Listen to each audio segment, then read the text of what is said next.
Have you ever found yourself desperately searching for an outlet as your device battery dwindles towards 1%? Well, enter in the INIU P63-E1 power bank. This is a compact powerhouse promising to keep your gadgets alive and kicking. But does it truly deliver, or is it just another overhyped brick? Let's find out. Starting off with the design and body, the first impressions, the INIU P63-E1 boasts a sleek, compact design measuring approximately 4.32 inches by 2.78 inches by 1.4 inches and only weighing around 397 grams. It's got a matte finish, so it not only adds the aesthetic appeal but also provides a comfortable grip, making it both stylish and practical. Now, the power and performance this is packing is hefty. With its 25,000 milliamps of battery life, this power bank is a true workhorse, and this is what it can actually bring to the table. With its high-speed charging with its 100 watts output, it can fast charge devices like a MacBook, your iPhone, or even your Steam Deck. And in tests that I found by researching, this is actually proven to charge a MacBook Pro 14 to 42%,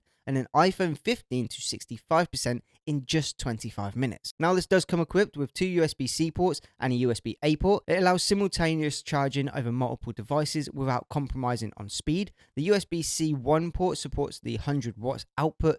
The USB-C 2 offers a 45 watts and the USB-A port provides 18 watts. But that's not everything. This also has rapid recharging. Now, the power bank itself recharges fully in approximately 1.7 hours when using the 65 watt power supply, ensuring minimal downtime between uses. This also comes with a clear LCD screen displaying the remaining battery percentage, eliminating guesswork and keeping you informed. And with its compact size, it's remarkably portable, fitting comfortably in your hand or even bag, making it an ideal travel companion. But the main feature about this is actually its safety features. It's got a built-in safeguard to protect against overcharging, overheating, and short circuits, ensuring both your devices and the power bank remain safe during use. So what are my overall thoughts? This combination of high capacity, rapid charging, and user-friendly features make it a valuable asset for anyone relying on their devices throughout the day. Now, while it does have a few minor drawbacks, such as a basic LCD screen and a lack of maybe a trickle charging for more of the smaller devices, its overall performance and design make it a compelling choice in a crowded power bank market. So if you've ever been let down by a dying battery at the worst possible moment, give this video a thumbs up and let me know in the comments which device you would charge first. I'm eager to hear your thoughts and experiences if you've already got this device. But if you have any further questions about this, please also leave them in the comments and I'll get back to you on that. But again, feel free to leave a like, hit subscribe and notification bell so you don't miss any further uploads. But other than that, capture, create, captivate, and I'll see you all in the next video.